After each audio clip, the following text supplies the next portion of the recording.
Seigneur, sûrement entre tes mains, parce que s'approcher de toi, c'est de s'approcher de toi par ta parole. Et puis, Seigneur, écoute, nous-mêmes, on l'apprend par ta parole qu'on dépend de ton Esprit Saint, Saint-Esprit de Dieu, toi qui vas illuminer notre entendement, parce que le mystère de ta personne, pour notre type d'intelligence, ça dépasse notre capacité de tout contenir. Mais Seigneur, s'il vous plaît, ouvre notre cœur et puis enseigne-nous toi-même. Fait que merci d'avance, Père, au nom de Jésus. Amen. OK, donc dans le thème qu'on a commencé à voir ici au chapitre 8 sur le Christ médiateur, il faut se rappeler d'une chose. OK, une leçon extrêmement importante dans l'étude de la parole de Dieu, c'est quand on étudie un mystère, on est obligé finalement d'étudier pour constater ce que la parole de Dieu dit. OK? Le danger pour nous, c'est d'essayer de trouver une manière raisonnable de l'assimiler. Juste l'exemple, par exemple, de la Trinité.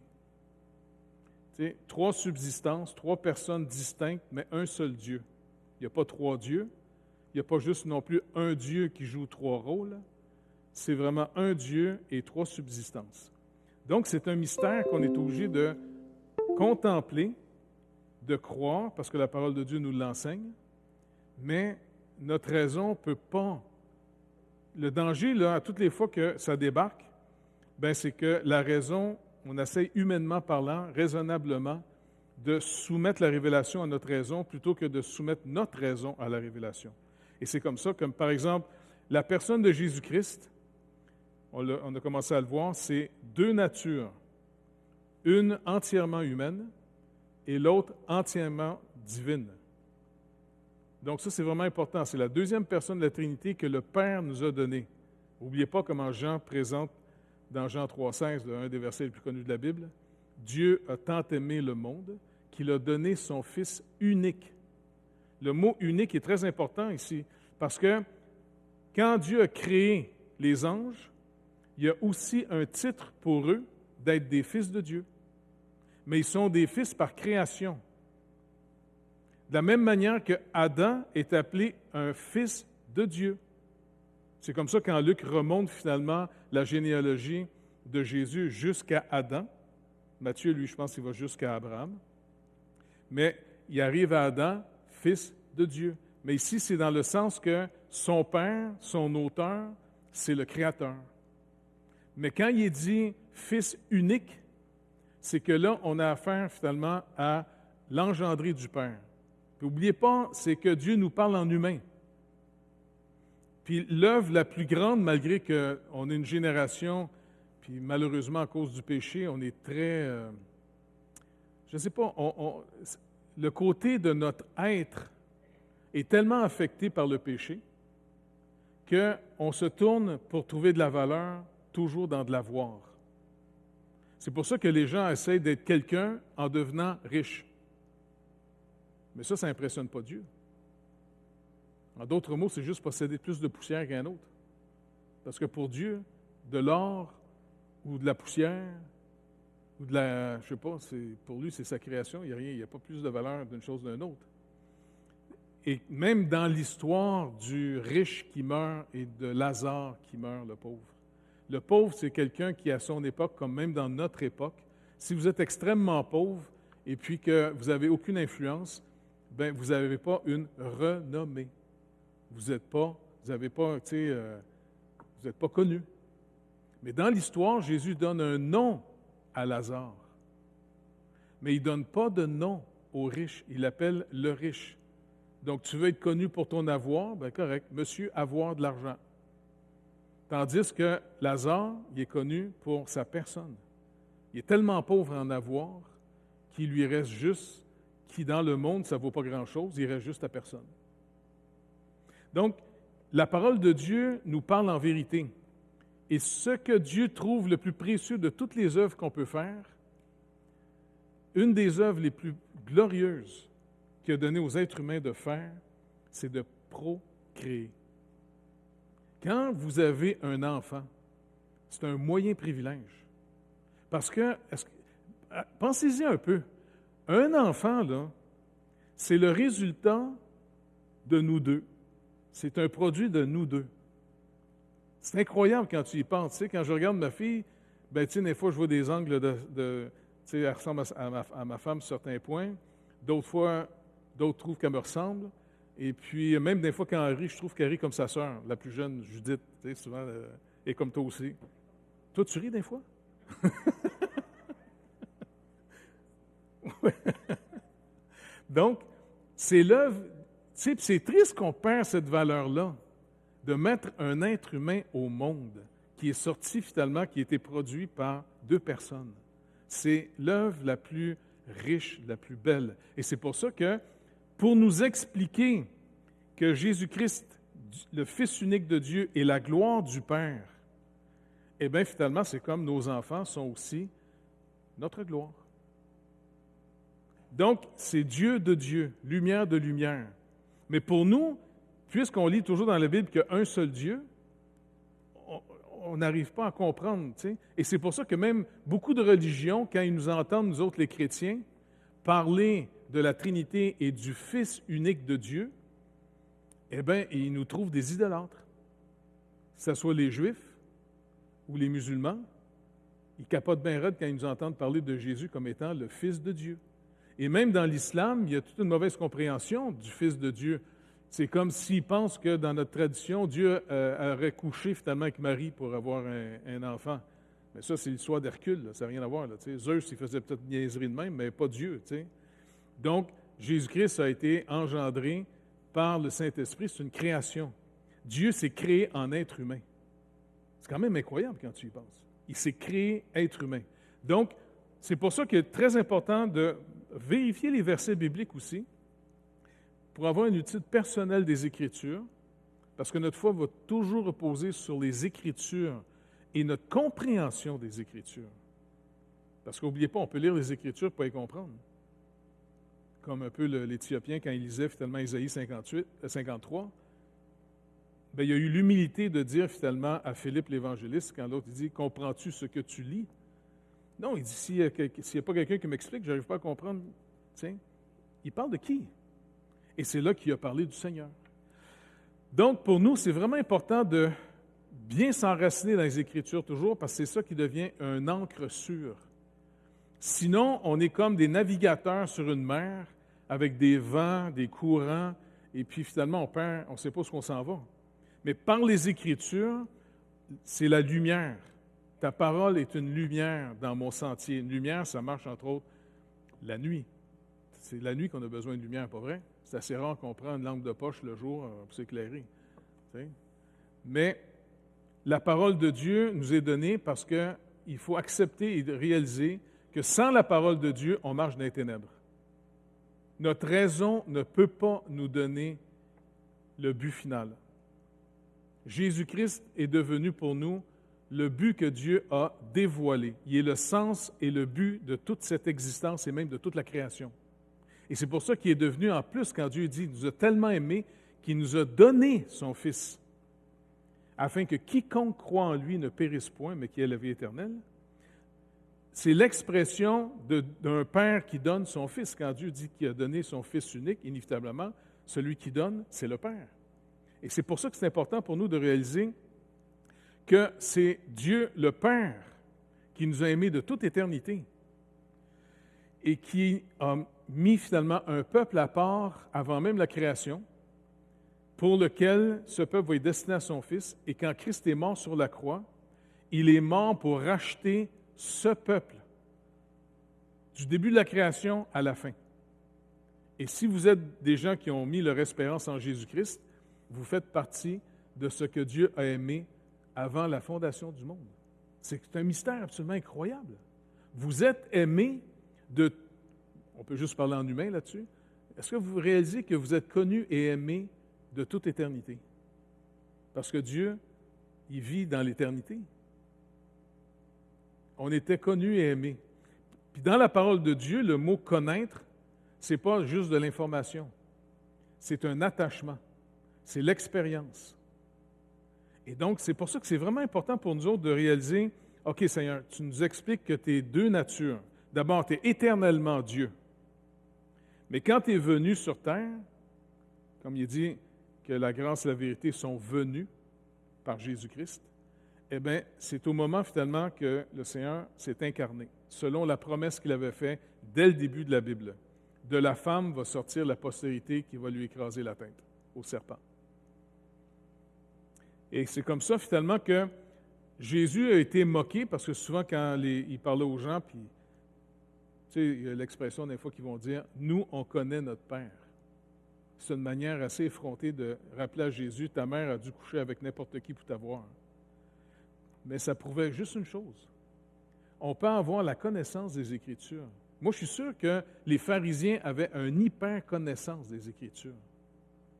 Mais est-ce qu'on y croit? C'est une chose d'avoir de la connaissance. C'est une autre chose d'y croire. Et c'est pour ça que l'auteur de l'Épître aux Hébreux insiste énormément sur la foi. La foi, c'est je vais bâtir sur la parole qui m'a été donnée. En d'autres mots, je vais vivre en fonction de ce que Dieu a dit. Ça va devenir pour moi la réalité. Et puis c'est une capacité que le Saint-Esprit produit en nous, mais qui est aussi donnée à tous les êtres humains. C'est pour ça qu'il va y avoir un jugement. Pensez à un petit enfant qui s'en va à l'école. Il reçoit l'information par la foi. Il apprend finalement toutes sortes de choses sur la base de faire confiance au professeur qui est dit. Et puis pour lui, c'est pour ça même souvent certains de nos professeurs sont restés des personnes marquantes dans nos vies. Tu sais, impressionnantes. Parce que finalement, on leur a fait confiance. Et ils nous ont amené finalement des connaissances que la vue ou l'ouïe ou notre imagination ne pouvaient pas capter. Moi, je ne sais pas la première fois qu'ils m'ont appris finalement que la lumière voyage. Pour moi, dans ma tête, la lumière, c'est qu'elle est là ou elle n'est pas là. Tu sais, j'ai l'impression, bon, ben, tu allumes la lumière, clic. Tu sais, je n'avais pas le concept que la lumière, ça bzzz. Puis en plus, je me disais, comment ils font pour mesurer ça? Y a-t-il un gars avec une flashlight, puis l'autre qui court à côté, pour savoir combien... Et puis, mais vu que c'était des gens en qui j'avais confiance, nous disait, la lumière voyage à 300 000 km par seconde. Et il dit donc, c'est pour ça que si jamais le soleil s'éteint, eh bien, il va faire clair pour encore à peu près 8 minutes. Le temps que ça arrive. Et c'est comme ça, sur ces bases-là, qu'on mesure la grandeur de l'univers. Parce que quand on s'en va dans l'espace, on ne mesure plus vraiment en kilomètres. Parce que, écoutez, c'est trop grand. On mesure en lumière. On mesure en temps. Donc, si on est prêt à faire confiance à des gens qui étudient simplement les lois de la nature, les lois de la création, pour être capable de sortir de la perception n'est pas suffisante pour pouvoir déduire. Donc, c'est la même chose pour nous par rapport à Dieu, son œuvre. Pour être sauvé, c'est par la foi. En d'autres mots, on est sauvé seulement si on fait confiance au message qu'on a dit sur Jésus-Christ.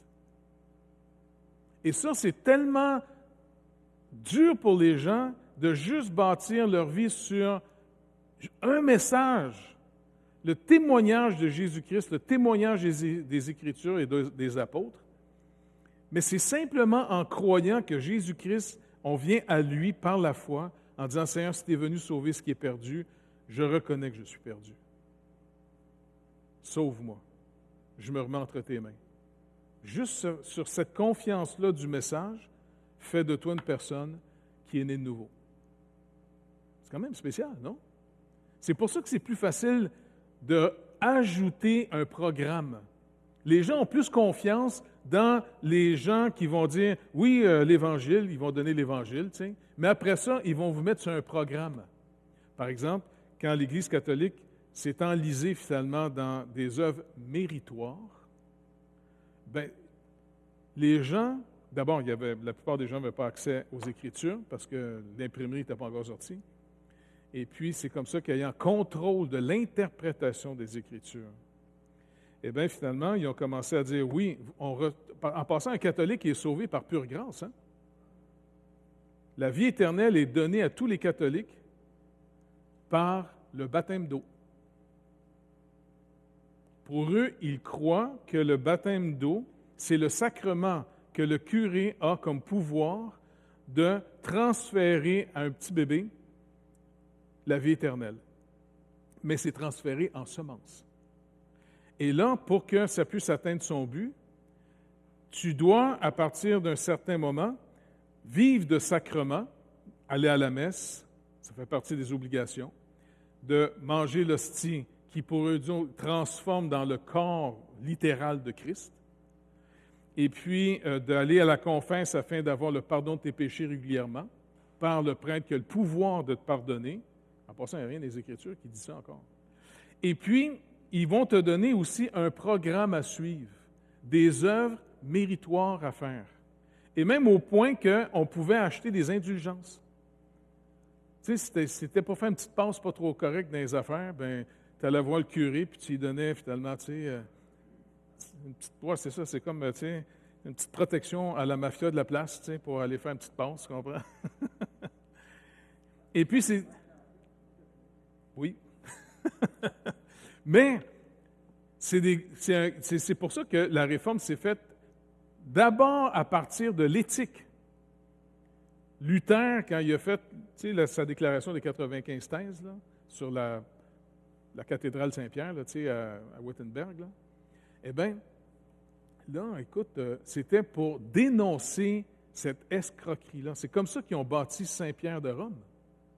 Écoute, où c'est qu'ils ont eu tout cet argent-là pour bâtir cette place-là gigantesque? C'était sur les gens qui voulaient sortir un petit enfant qui était mort, parce que le curé dit « Ah, il doit être dans le purgatoire. » Mais dans le purgatoire, il souffre.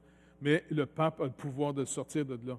Fait que Luther dit « Si le pape a le pouvoir de sortir de là, pourquoi il ne sort pas tout le monde? » Tu sais, il a commencé à montrer le non-sens, mais en plus, ce n'était pas dans les Écritures. Mais pourquoi on le croit plus facilement? Même des fois, je vois sur Internet, c'est pour ça que je suis déprimé, je ne veux même plus le regarder. Facebook, je trouve ça déprimant, ça n'a pas de bon sens. On dirait que tout le monde est en train d'exposer leur folie. Et puis les chrétiens, je trouve, rendent un très mauvais témoignage en s'ostinant les uns les autres, en s'envoyant toutes sortes de niaiseries. Tout le monde essaie de paraître plus intelligent que les autres. Tu sais. C'est tellement un mauvais témoignage, pas croyable. C'est de manquer de compassion pour les gens qui seraient à la recherche vraiment de la vérité. Tout le monde aime montrer les fautes des autres en disant « c'est moi qui ai raison ». Puis tu sais, je trouve ça arrogant et stupide. C'est pour ça que je t'avais de déconnecter de ça. Là. Tu sais, c'est pas que je ne veux plus vous avoir mes amis sur Facebook, là, mais c'est que tu sais, je trouve ça inutile. Anyway. Mais combien de fois on voit des gens facilement proposer un programme et les gens peuvent accrocher facilement à ça. Il y a même des gens qui se sentent sécurisés de commencer à retourner vers le judaïsme en tant que chrétiens en pensant que ça va améliorer leur vie chrétienne, comme par exemple plus manger de porc, de se réunir le samedi plutôt que le dimanche. Ils sont convaincus que le samedi, c'est le vrai jour du Seigneur. Mais quand tu lis les Écritures, Paul dit le premier jour de la semaine, mais mettez à part, mais le premier jour de la semaine, ils partageaient le pain ensemble. Les chrétiens et les apôtres ont décidé de dire le samedi qui était le jour du Shabbat, du repos, a été accompli. Maintenant, Jésus-Christ est ressuscité le premier jour de la semaine. On va célébrer le premier jour de la nouvelle création. C'est pour ça que le dimanche était devenu le jour du Seigneur dans les Écritures. Même dans l'Apocalypse, quand Jean parle du jour du Seigneur, la plupart des commentateurs disent qu'il parle du dimanche. C'était la journée que les chrétiens, de manière universelle, avaient mis à part pour mettre cette journée à part pour le Seigneur. Et c'est comme ça que les Juifs qui avaient cru ont eu des gros problèmes avec les Juifs qui n'avaient pas cru. Quand ils voyaient que le Juif qui avait cru en Christ ne célébrait plus, ne respectait plus le Shabbat, eh bien, il le traitait de pécheur, et ainsi de suite. Il dit non, il dit, non seulement ça, mais je peux même manger du cochon. Je n'ai pas besoin d'aller au temple. Parce que le premier jour de la semaine, on se rassemble.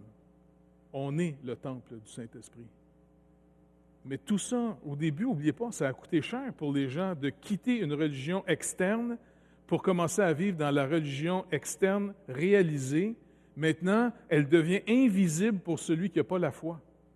Parce que tu as pu, même d'avoir un bâtiment comme ici, il faudrait l'appeler le bâtiment. Tu sais, quand on dit on va à l'église, bon, c'est une vieille expression qu'on a toute la gang, là. Mais en réalité, on devrait dire on va au bâtiment. On peut le dire qu'on vient à l'église, c'est pas un péché, là, c'est pas grave. Là. Mais en d'autres mots, n'oubliez pas, c'est plutôt recevons l'église dans le bâtiment. Ça, c'est les chrétiens qui rentrent, comme Emmanuel nous a dit dimanche. Là, tu sais. Parce que c'est nous le temple du Saint-Esprit. N'oubliez pas, quand vous lisez les premiers chrétiens, ils se faisaient persécuter, surtout dans l'Empire romain, parce que tout l'Empire romain était extrêmement religieux. À l'époque, la culture était très religieuse. Et les chrétiens, puisqu'ils vivaient leur foi en Jésus-Christ, ils se faisaient persécuter au nom, on les traitait d'athées. Carrément d'athées. Quand on leur disait, « Il est où ton Dieu? » « Il est partout. Puis il est en moi. »« Ton Dieu est en toi? » « Ben oui, il m'a dit qu'il viendrait faire sa demeure en nous. » Tu sais, c'est quoi cette affaire-là? Puis votre temple, il est où? Ben, il est devant toi, il te parle. Tu sais, pour eux autres, c'était comme, c'est quoi cette folie-là? Et même quand ils entendaient les chrétiens, ils les trouvaient étranges.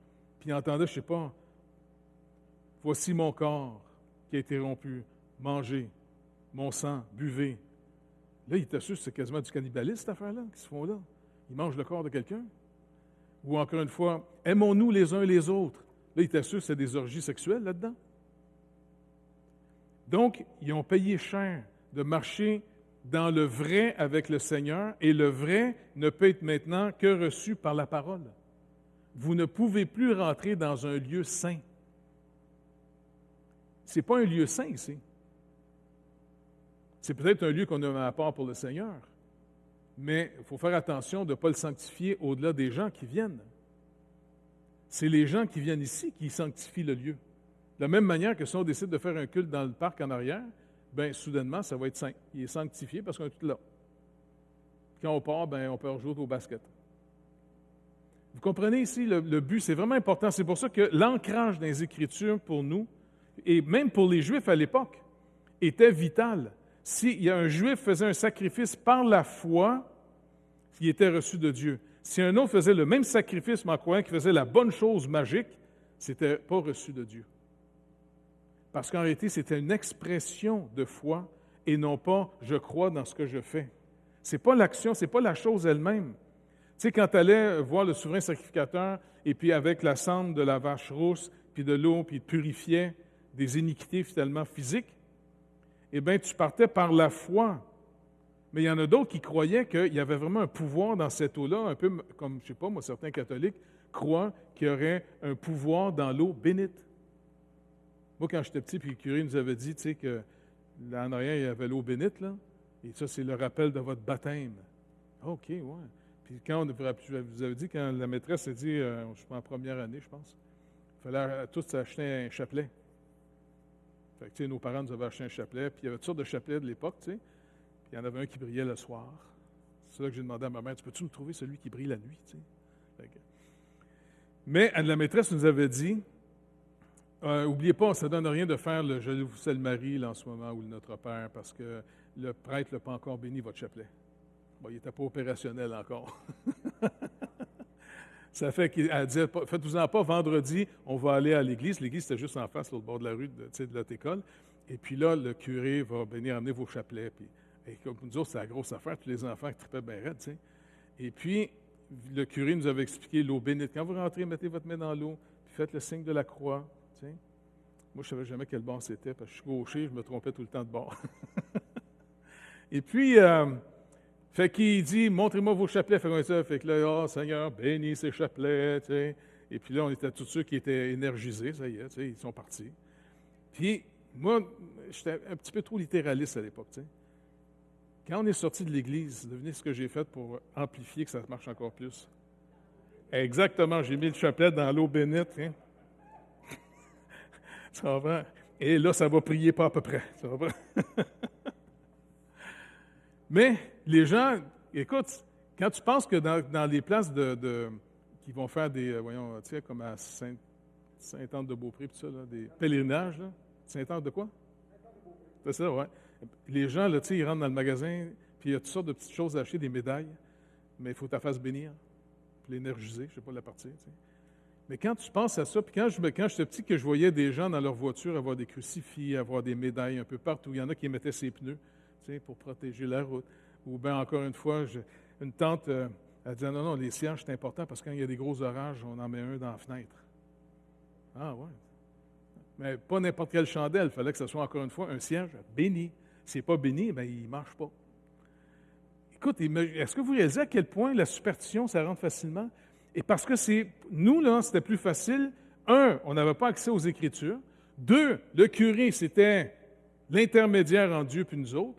Trois, dans l'ignorance, c'était bien plus facile de croire quand tu avais un objet. C'est pour ça que le fétichisme, ça marche un peu partout sur la planète. Même dans le sport, quand quelqu'un achète une balle de baseball parce qu'un tel l'a frappé puis ils vendent ça à un prix de fou, je ne comprends pas. Achète-en une à 3,15 $, mais elle est tout neuve. Celle-là ne donne rien, elle est poquée en plus. Mais les gens vont l'acheter quasiment par idolâtrie. Ou même des fois, je voyais, tu sais, quand Elvis faisait ses shows, et puis il suait, tu sais, puis il s'essuyait avec son foulard, puis il jetait ça dans la foule, puis tout le monde se garochait sur le foulard.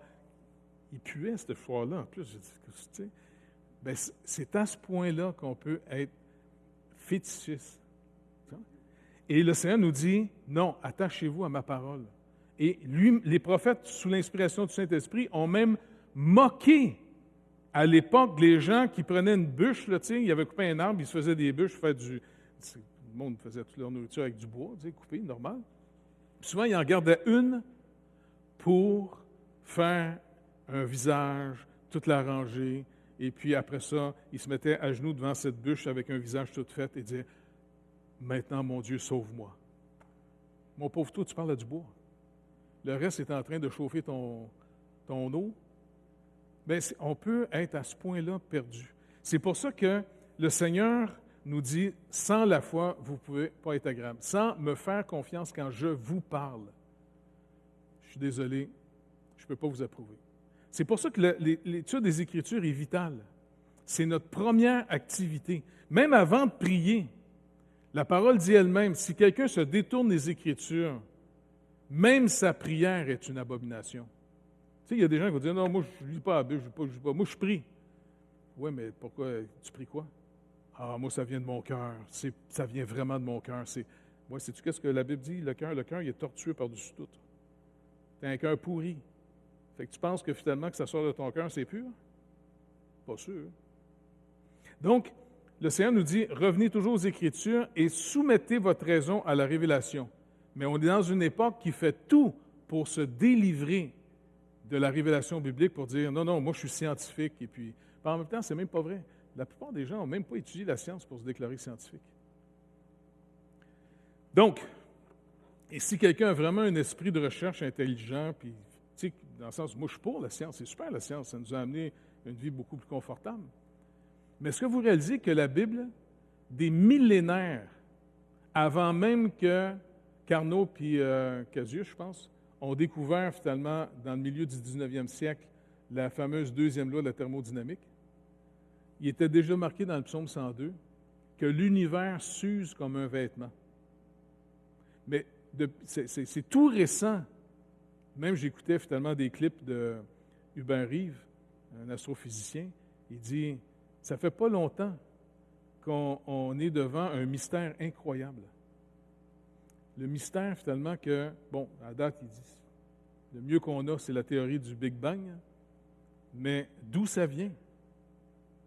On ne comprend pas, parce que souvent, il y a eu un autre mythe, l'éternel recommencement. Mais il dit, ça ne marche pas, cette histoire-là de l'éternel recommencement. Parce qu'il dit, ce qu'on connaît de l'univers aujourd'hui, le plus loin qu'on peut voir, c'est de reculer dans le temps. Et quand on regarde le plus loin avec les nouveaux télescopes aujourd'hui, on arrive à voir des galaxies avant même qu'elles soient formées, avant même que les atomes s'organisent, que ça produise des gaz. C'est du chaos. Je disais, c'est intéressant. Dans la Bible, il est marqué qu'au début, c'était tohu-bohu. Tu sais, c'était un chaos. Et moi, je ne comprends pas qu'il n'y ait pas plus de recherche, parce qu'en science, il y a aussi des philosophes scientifiques. Parce qu'il faut une philosophie. Il faut essayer de faire une recherche pour dire sur quelle base on interprète tel fait qu'on vient de trouver. Maintenant, pourquoi personne ne se pose la question en disant d'où viennent les lois qui précède tous les phénomènes scientifiques. Tu sais, c'est des lois qui organisent ça. Même quand ils ont trouvé l'affaire de boson, là, je ne sais pas trop, là, tu sais, ils ont trouvé quelque chose qu'ils cherchaient depuis longtemps à essayer de comprendre. Qu'est-ce qui fait que l'énergie se constitue finalement, tu sais, avec les protons, les électrons, ainsi de suite, les atomes, mais qui va constituer un type d'atome comme hydrogène, un autre de type oxygène, et puis que finalement, ils se forment comme, tu sais, H2O. Qu'est-ce qui organise ça? Si c'est du hasard, bien, je suis désolé, la science, c'est quand on s'est sorti de la mythologie qui était une forme de hasard, la magie, que tranquillement, parce qu'on a cru à la création d'un créateur intelligent. Il dit lui-même, il a créé les choses avec sagesse et intelligence. Donc, en croyant ça, les Juifs, les chrétiens et même les musulmans au début, ayant cru qu'on est dans la création d'un Dieu qui a créé les choses avec intelligence, savez-vous quoi? Ça a fait progresser la science d'une manière incroyable. On est sorti de la mythologie. Et le danger aujourd'hui de certains chrétiens, c'est d'être en réaction à la science parce que les gens en ont fait quasiment une religion de leur vie. Mais ce n'est pas parce que les gens exagèrent quelque chose que la science n'est pas bonne. Et là, le danger que je vois de plus en plus dans les chrétiens, certains, surtout ceux qui veulent tout régler par coup de miracle, eh bien, ils craignent la science. Écoute, j'ai même entendu des gens qui se disent chrétiens que la Terre est plate. Hey, ça vole pas haut, ça? Attends, explique-moi, là, tu sais, la Terre... Puis quand tu regardes le restant de tout l'univers, tout est rond, puis il n'y a rien que nous autres qui serait un petit plateau qui flotte dans les airs, tu te dis, coudonc, non. Donc, l'océan nous dit, dans le sens que faut se méfier du mal, mais faites attention de plus haïr le mal que d'aimer la vérité. C'est d'aimer la vérité qui va nous faire voir qu'est-ce qui n'est pas bon. Mais il y a des gens qui sont trop en réaction des fois à des erreurs, en pensant que pour eux autres, haïr au maximum l'erreur, c'est comme le summum de la vérité. Non. Aimer la vérité, c'est d'aimer Dieu, qui est de haïr le mal, mais c'est parce qu'en aimant la vérité, on haït ce qui est faux. Mais trop haïr ce qui est faux, sans connaître vraiment la vérité, ça fait des gens extrémistes, des gens qui perdent la raison. On n'est plus, après ça, sobre. Et pourtant, Pierre dit, soyez sobre, vaquez à la prière. Et la prière, c'est la prière de la foi que Dieu exauce. La foi, eh bien, elle vient de ce qu'on entend de la parole de Christ. Donc, c'est pour ça que c'est important pour nous autres d'accepter des choses qui sont comme au-delà de notre compréhension ou de notre propre organisation des choses. Par exemple, on croit à l'amour de Dieu. Mais quand Christ est venu, il n'a pas changé sa loi au nom de son amour. Et ça, encore une fois, c'est un autre concept qu'on voit chez certains chrétiens, de penser qu'au nom de la grâce, ils peuvent vivre n'importe comment, puis qu'il n'y aura pas de conséquences ni de discipline de Dieu. Non. Dieu ne nous a pas aimés au détriment de sa justice. Il est venu et il a subi le plein jugement et la pleine colère de sa propre justice en mourant sur la croix. Ce n'est pas Pilate qui a tué Jésus. Ce n'est pas les Juifs qui l'ont tué. Ce n'est même pas Satan qui l'a tué. C'est Dieu qui a tué Jésus-Christ. C'est la colère de Dieu qui a tué Jésus pour le ressusciter le troisième jour selon les Écritures. Et n'oubliez pas, il n'est pas mort n'importe comment. C'est pour ça que souvent les Évangiles nous rappellent que quand les Juifs voulaient le lapider, parce qu'en Israël, la manière de tuer un idolâtre, ben, c'était la lapidation. Mais c'était souvent Dieu dont Jean va dire, ils n'ont pas pu le faire parce que ce n'était pas son heure. Lui, il savait comment il était pour mourir. Selon les Écritures, il était pour être cloué sur du bois. Car Moïse avait déclaré la parole de Dieu, « Maudit est quiconque pendu au bois, qui meurt pendu au bois. » Et Jésus savait qu'il était pour mourir pendu au bois pour montrer à tous ceux qui vont mettre leur confiance en lui, et surtout dans son œuvre, que c'est lui qui est venu subir notre condamnation. Et il a été exposé publiquement pour montrer qu'il a été maudit à la place de ceux qui vont mettre leur confiance en lui. C'est pour ça que Paul va nous dire dans Romains 8 qu'il n'y a plus de condamnation pour ceux qui sont en Jésus-Christ, qui sont nés de lui, nés de nouveau. Christ a vraiment porté toute notre pleine condamnation. Donc, la personne de Christ et son œuvre est fondamentale. Et de lire les évangiles régulièrement en observant Jésus, la parole nous rappelle qu'on est en train d'observer le Dieu invisible qui s'est rendu visible en humain. Et tout le comportement de Jésus est le comportement par excellence, puisqu'il n'y a eu aucun péché en lui. Son comportement est le comportement. Le danger, des fois, c'est de... Tu sais, dans le psaume 1, il est dit de ne pas se tenir avec les moqueurs, ainsi de suite. Là. Puis celui qui se tient avec les moqueurs, il va emporter seul la peine. Par contre, celui qui se tient avec des sages va devenir sage. C'est pour ça, faites attention à ce que vous observez. Ne perdez pas votre sens critique. Je ne dis pas de ne pas regarder la télévision, tout ça, là, tu sais. Mais quand vous regardez quoi que ce soit, quand vous lisez quoi que ce soit, faites attention. Parce que des fois, on aurait le goût de s'inspirer d'un mode de vie qui va à l'encontre. Je ne sais pas, moi, tu sais, quand j'étais plus jeune, tu sais, il y avait les films Rambo, là. Puis, je ne sais pas, j'aimais ça regarder ça parce qu'il me semble qu'il réglait les problèmes vite. Hein? Il était tout seul, puis il en faisait plus que l'armée canadienne quand on s'en va quelque part, tu sais. Mais le danger là-dedans, c'est que ça a l'air de rien, mais ça peut faire une influence de nourrir une forme d'agressivité en pensant que, hey, peut-être qu'on devrait aller péter des gueules. Hein? On va aller régler des problèmes. Mais le Seigneur dit non, si tu veux me suivre, bénis ton ennemi. Le bénir. Ouais, mais si je le bénis puis il va bien, j'aime pas ça le bénir. Le Seigneur dit, à moi la vengeance, à moi la rétribution. Et Jésus nous montre comment on va marcher dans cette vie. Mais c'est lui le modèle. C'est pour ça qu'il a dit, je suis le chemin. C'est pas qu'en imitant son comportement, ça va nous sauver, mais c'est qu'étant sauvé, maintenant, je dois réapprendre une autre manière de vivre. Mais c'est pas évident. On a toutes sortes d'anciens réflexes, on a tous développé en nous-mêmes des mécanismes de défense. Pas vrai? Tu sais, il y en a, je sais pas, moi, quand ça va pas bien, ils vont bouder, par exemple. C'est pas une technique chez nous. Là. Chez nous, on était plus tendance latine. Là. Quand ça allait pas bien, on l'exprimait. On criait. C'est drôle parce qu'il y avait un de mes amis, quand il venait à la maison, il trouvait ça drôle parce qu'il nous voyait toujours chicaner chez nous. Tu sais, ça criait. Puis, tu sais, même une fois, il était rentré. Puis souvent, je n'étais pas un frère gentil, je pense, moi, tu sais, honnêtement. Là. J'écœurais toujours ma jeune sœur, là, Brenda. Et puis, à un moment donné, des fois, elle était tannée. Puis un jour, elle était tellement tannée qu'elle a pogné un couteau de cuisine, puis elle me courait après. Fait que, tu sais, on pouvait passer de la cuisine dans le salon, dans le passage, cuisine, salon, tu sais. Elle était en arrière de moi, puis je courais. Puis là, Richard est arrivé, cogne à la porte, puis dans le temps, tu sais, on rentrait dans la maison sans cogner. On n'a pas besoin d'avoir un texto avant d'arriver, tu sais, dans le temps normal, là, tu sais, quand les gens se visitaient, là. Il rentre à la maison, puis il me voit courir, je dis « Tasse-toi, Richard! » Il se tassait, puis là, il voit ma soeur passer.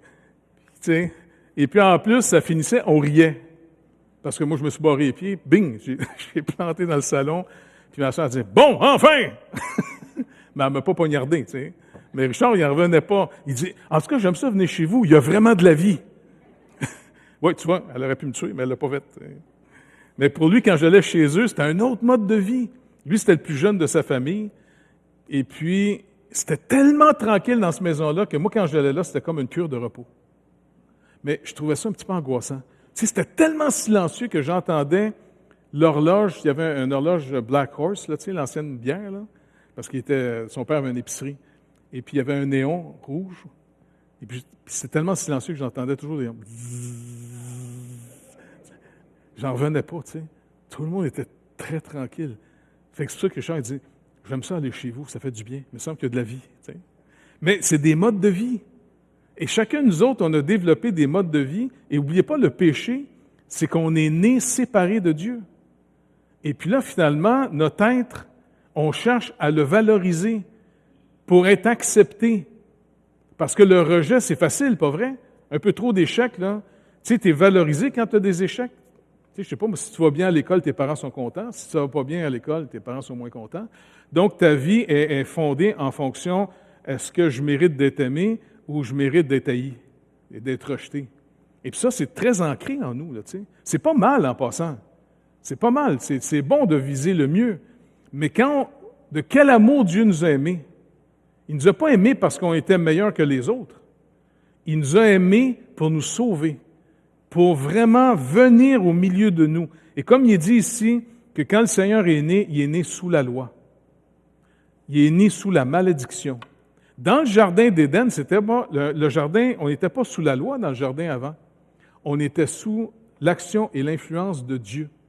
L'homme et la femme vivaient dans la lumière du Seigneur. Il n'y avait pas besoin de la loi. Ils vivaient normalement ce que la loi disait. Il y avait vraiment un amour pour Dieu. Et c'est pour ça que le malin est venu les provoquer à avoir mieux. Il a simplement dit, non, Dieu vous empêche de pouvoir être comme lui. Ce qu'il dit encore à nos sociétés d'aujourd'hui, combien de fois on entend les chrétiens, pas les chrétiens, mais les gens dire, « Ah non, vous autres les chrétiens, vous empêchez les gens d'être heureux. » On s'est délivré des valeurs judéo-chrétiennes. On s'est libéré. Bien, tu vois, une société qui dit que c'est libéré, aujourd'hui, elle est poignée dans la drogue, elle est poignée finalement dans des cauchemars de fous. Les enfants ne sont même pas sûrs si les parents vont être capables de rester ensemble plus qu'un an. Écoute, non. Je ne trouve pas que la fameuse libération, elle était à l'avantage des plus faibles. Elle a par contre été à l'avantage des plus forts. Les tyrans sont heureux aujourd'hui de pouvoir avoir les lois de leur bord contre les faibles. Quand tu penses que même un petit enfant, dans le ventre de sa mère, n'a aucune protection par la loi et puis peut se faire tuer à n'importe quel moment. Bien, je suis désolé, ça s'appelle le monde des tyrans. Les tyrans, c'est les gens qui font des lois pour leur avantage au détriment des autres. Eh bien, on vit dans un monde de plus en plus comme ça. Et c'est pour ça que nous, les chrétiens, il faut absolument aller à l'encontre de tout ça. Notre manière de s'aimer les uns les autres, il faut l'apprendre du Seigneur Jésus. Ça commence d'abord comment il nous aime nous-mêmes. Comment nous, on est acceptés par lui. Et donc, c'est pour ça que le Seigneur nous a montré, si tu veux voir Dieu, tu veux l'adorer, viens me voir. Et c'est sûr que c'est dur pour les gens de croire que Jésus, c'est Dieu, parce qu'il s'est fait homme en même temps, deux natures, une vraie nature humaine. C'est pour ça que la plupart des gens disent, non, c'est pas Dieu, c'est un humain. Il a dit lui-même que son Père est plus grand que lui. Il a dit lui-même qu'il ne connaît pas le jour du retour. Il ne peut rien faire sans son Père. Donc, oui, on peut focusser sur la création, la créature, Jésus, homme, mais on oublie que c'est Dieu quand il a dit finalement, parce qu'à un moment donné, il révélait qui il était aussi. Non, avant qu'Abraham fût, je suis. Et il a manqué de se faire lapider là-dessus. Ils n'ont pas voulu le lapider parce qu'il a fait une faute de grammaire. Là. Et vous vous rappelez quand il est ressuscité, puis que Thomas, à un moment donné, le voit, puis que là, il réalise qu'il est vraiment chair et os, c'est pas une vision, là. Il est vraiment ressuscité. La preuve, il dit, « As-tu quelque chose à manger? » Je vais vous montrer, je ne suis pas un fantôme. Là. Il y avait un poisson puis du miel. Il mange un morceau de poisson avec du miel. Il était vraiment ressuscité physiquement. Est-ce que vous vous rappelez la déclaration incroyable de Thomas? « Mon Seigneur et mon Dieu. » Jésus, il n'a pas dit « Ah, Thomas, t'exagères toujours. » Non. Il a dit « Ah, parce que tu as vu, tu as cru. » Maintenant, heureux ceux qui n'auront pas vu, mais qui auront cru. Cru quoi? Mon Seigneur et mon Dieu. Notre Dieu est venu en personne au milieu de nous. Et savez-vous quoi? Il nous a promis de faire une recréation de tout l'univers. C'est pour ça que nous autres, là, quand on va sortir de cette vie, là, on va laisser tout ce qui était d'Adam, tout ce qui était de l'ancienne création. Et c'est pour ça qu'il faut naître de nouveau. Et le Seigneur a déjà commencé la nouvelle création en ressuscitant physiquement. Il n'a pas laissé son corps après ça là, puis il est parti au ciel, en Dieu. Ils l'ont vu partir avec son corps. Et il est assis maintenant sur le trône de Dieu. Demandez-moi pas comment ça se passe, je n'ai jamais été. Quand moi y aller, je vais vous expliquer en disant, regarde, c'est comme ça que ça se passe. Fait que là, je ne sais pas, je le crois parce que c'est marqué dans les Écritures. Il est assis auprès de Dieu, en humain, tout étant aussi Dieu. Il est l'éternel Fils de Dieu, c'est pour ça que quand il prie dans Jean 17, « Père, redonne-moi la gloire que j'avais auprès de toi auparavant. » Donc, il retrouve sa gloire d'avant. Mais en même temps, il amène finalement la création humaine avec lui, et il dit maintenant, j'attends mes frères et sœurs, les héritiers de la prochaine création. Et c'est pour ça que Jésus nous a dit, à toutes les fois que les anges voient un pécheur se repentir, c'est la feinte. Ils sont en train de voir un nouveau fils ou fille de Dieu arriver. Et eux autres, là, ils ont été créés pour servir Dieu et son Fils. Comme l'auteur de l'Épître aux Hébreux commence en disant qu'ils l'adorent. Bien, s'ils doivent adorer Dieu, ils doivent adorer Jésus-Christ, inévitablement, on a la conclusion que Jésus, oui, est véritablement homme et il est véritablement Dieu. Deux natures, une personne. Ça, c'est très, très important. Parce que quand vous priez quelqu'un qui vous écoute pour vrai. C'est pas que Dieu ne nous connaissait pas avant et qu'il ne savait pas ce qu'on vivait. Dieu sait tout. Mais Dieu, il s'est tellement approché de nous qu'il s'est fait comme nous. Quand on a faim, quand on a soif, quand on a froid ou on a chaud, quand on est malade, quand on souffre, quand on est angoissé, il sait exactement ce que c'est parce qu'il a tous subi ces choses-là. Et puis en plus, il nous a fait la promesse que son esprit viendrait nous habiter. Tout ce qu'on vit, le Seigneur le vit avec nous. Et ça, c'est très rassurant. En passant, tant que Jésus ne va pas revenir pour mettre un terme final à tout ça, il est en train d'intercéder à tous les jours pour nous, comme souverain sacrificateur. Et savez-vous quoi?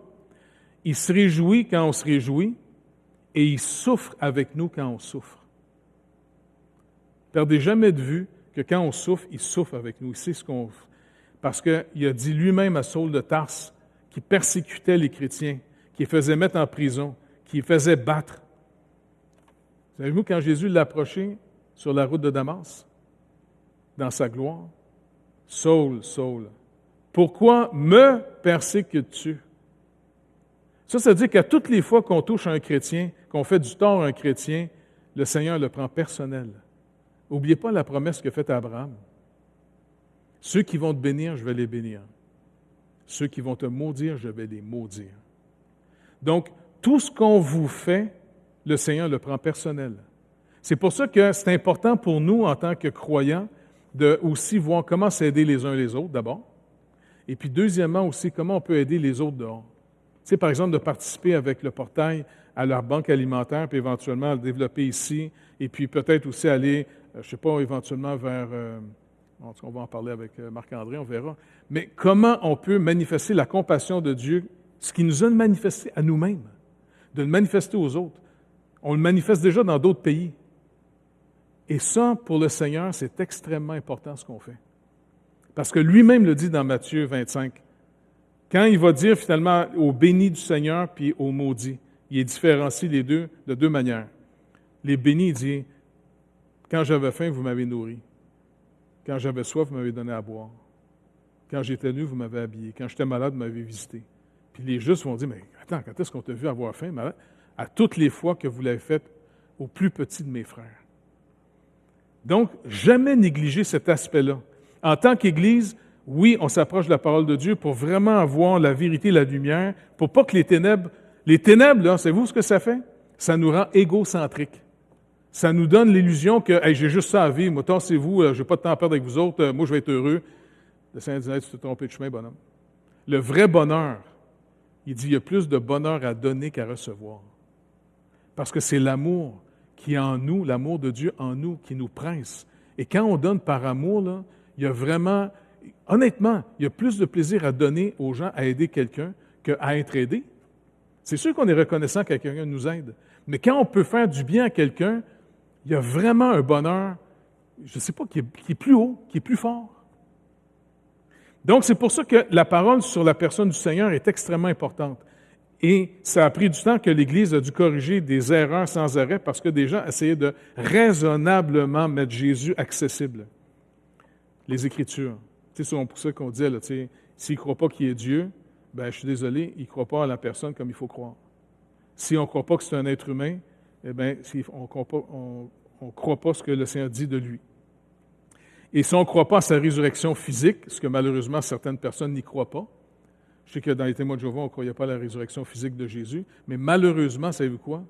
J'ai entendu une fois, ça m'a carrément choqué, la faculté de l'Université de Montréal à l'époque, la doyenne de l'époque, si je ne me trompe pas, disait finalement à M. Maisonneuve à Radio-Canada, parce qu'on dit « Ah, il paraît qu'on a retrouvé le cercueil de Jésus, puis on a trouvé son ADN. » Niaiserie totale, ça. Même la police, pour avoir votre ADN, il faut qu'elle ait d'abord un échantillon de votre ADN.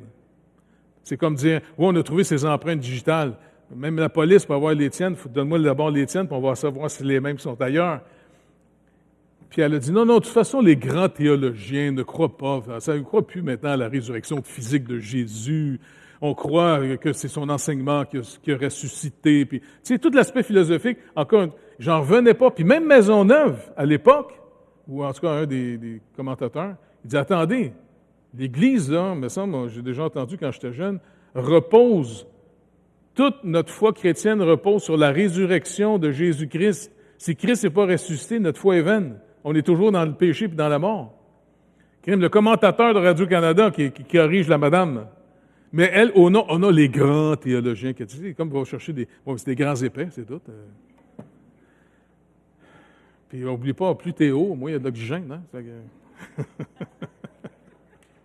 Anyway, tout ça pour dire que l'étude finalement d'une confession de foi, c'est comme une carte géographique sur laquelle on dit, OK, ça, c'est les points de repère qu'on a sur la doctrine la plus fondamentale qu'on a.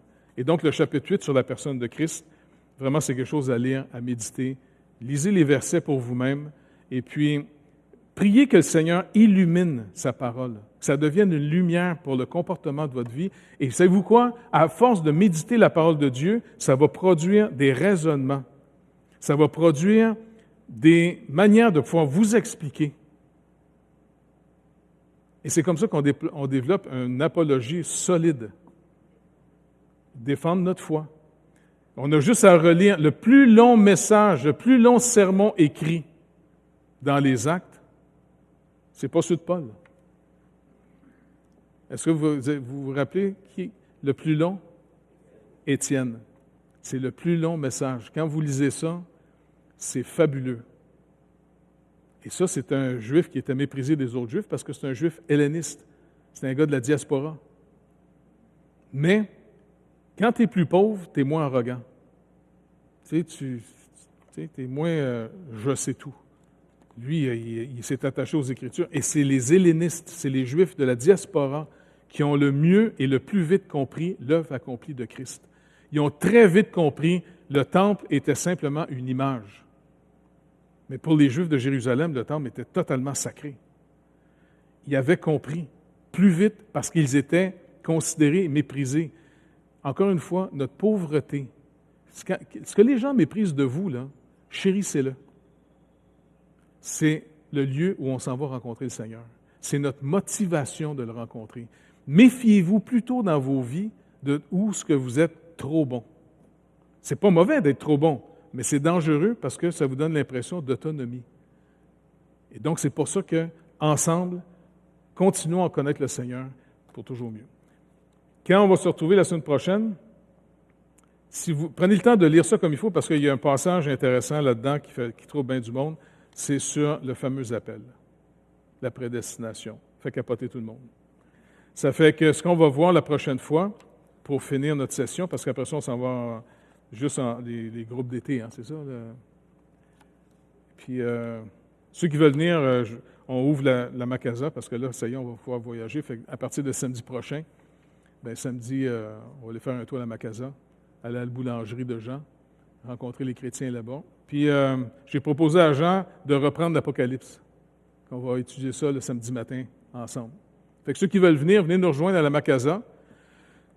Amenez vos masques, on l'enlève là-bas après, c'est pas grave. Tu sais. Samedi ici, ça commence, ouais. Soyez là pour peut-être 9h30, 10h. C'est pas compliqué, la Macasa. Vous rentrez dans le village. Non, mais dans le sens, quand vous rentrez, là, vous arrivez à la Belle, tu sais. Par la Belle, c'est marqué la Macasa. Suivez le chemin, Macasa. Quand vous allez arriver dans le village de Macasa, vous allez voir l'église catholique. Et puis en face, il y avait un ancien dépanneur. C'est au petit dépanneur qu'on se tient. OK? Fait que ça se fait bien.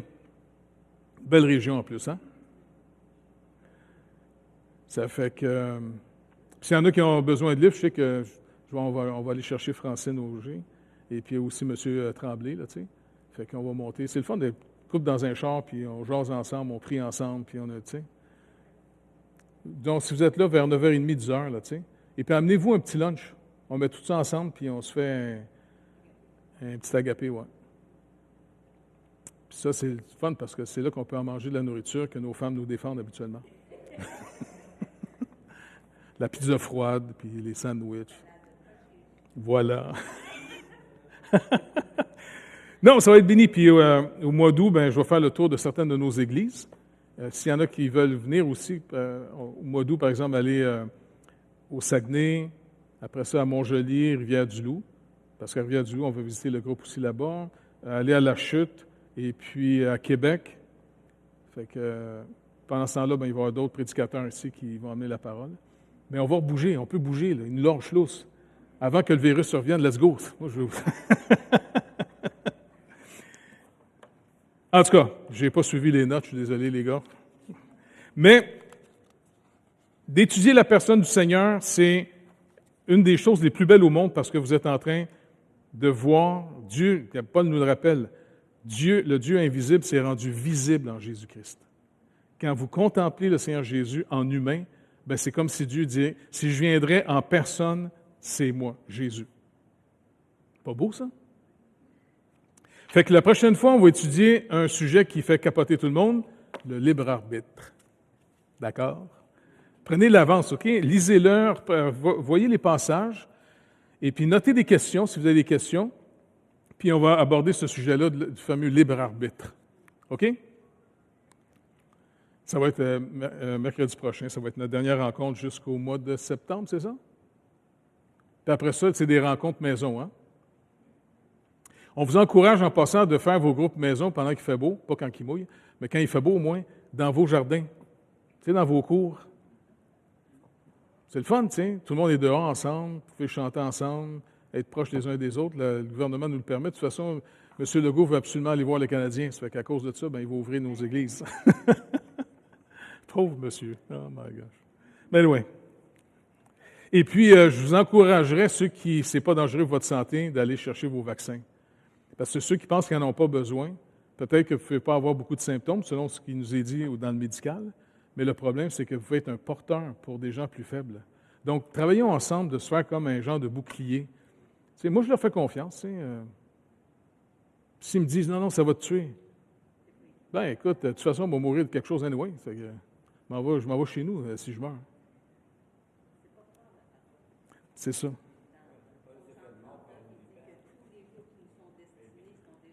Exactement. Le Seigneur nous le dit dans le psaume 90. Il dit, les jours qui nous ont destinés sont là. Et combien de fois on aurait pu mourir? J'ai vécu sa route, j'ai fait des millions de kilomètres. J'ai été sur un bateau qui a été pogné en feu en plein milieu de la mer. On a été maniés dans des pays où il y a eu des révolutions. Je veux dire, on aurait pu mourir je ne sais pas combien de fois, pas vrai? En faisant juste l'œuvre de Dieu, en se promenant à la grandeur de la planète. J'ai pogné toutes sortes de maladies. Je ne suis pas mort. Mais à un moment donné, là, je vais peut-être juste mourir, je ne sais pas, d'une crise de cœur ou d'un cancer niaiseux. Pas vrai? Puis écoute, moi, je ne suis pas intéressé de vivre 150 ans. Là. Je disais, j'aime bien un petit livre de Saint-Augustin, à un moment donné, il dit « Pourquoi étirer ma misère? » Il faut croire, il y a un bonheur éternel qui nous attend. Oui, aimons la vie qu'il nous donne, mais rappelons-nous, on est ici pour connaître le Seigneur en vue d'être des témoins qui le font connaître à des gens qui vont être contents et à des gens qui vont haïr ce qu'on va dire. Parce que le Seigneur a dit, ceux qui vont vous haïr, c'est qu'ils m'ont haï. Ils m'ont haï avant vous. Par contre, ceux qui vont vous aimer, c'est qu'ils m'ont... Tu sais, le Seigneur les a touchés.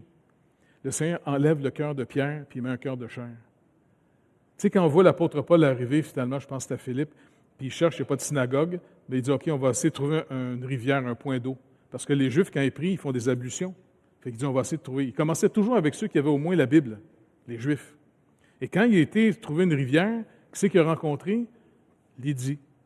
Et la parole nous dit, Luc a écrit, là, le Seigneur avait touché son cœur pour qu'elle écoute les paroles de l'apôtre Paul. Les gens vont nous écouter si Dieu a touché leur cœur. Ce n'est pas nous autres qui essaient d'être des vendeurs de balayeuses, là. Nous, on est là pour donner le témoignage le plus clair possible du message. mais surtout de rester un témoignage. Parce que le malin rôde pour savoir comment il va nous détruire, pour nous faire tomber, pour qu'on devienne choquant pour les gens après. Mais on va garder nos vies, on se tient entre nous autres, et puis on sort le message, mais c'est l'œuvre de Dieu après ça. Lui va parler au cœur des gens. On va être bénis. On va être bien ensemble. Des fois, il y en a qui ont gardé leur masque tout le long, vous êtes même impressionnés. Je sais pas, je pense que... Allez, ouais. C'est une joke niaiseuse. Bon, on remet ça au Seigneur. Fait que Seigneur, d'abord, je te remercie énormément de ce que tu nous as sauvés parce qu'on t'aime. Juste de t'aimer, d'être reconnaissant, bien, c'est déjà un signe, Seigneur Dieu, que ton esprit nous a saisis et puis qu'on peut maintenant saisir ta parole, te croire. Et en te croyant puis en marchant selon ta parole, dans l'obéissance de la foi, on va découvrir ta fidélité, ce qui va produire au retour dans notre vie de plus en plus de l'assurance. Parce qu'on va voir qu'on marche avec un vrai Dieu, vrai et vivant. Pas juste une philosophie ou une religion. On marche avec toi. Tu es vraiment vrai, Seigneur. Alors, merci de continuer à t'occuper de nous et de continuer à bénir, Seigneur Dieu, s'il vous plaît, de chasser ce virus, de nous rendre capables de retrouver notre liberté pour toi. Pas juste pour nous-mêmes, mais pour toi, Seigneur Dieu, afin qu'on puisse vraiment sillonner la province pour continuer à annoncer l'Évangile partout. Fait que merci d'avance, Père, au nom de Jésus. Amen. Bon, ben, à samedi pour ceux qui vont être là, sinon à dimanche.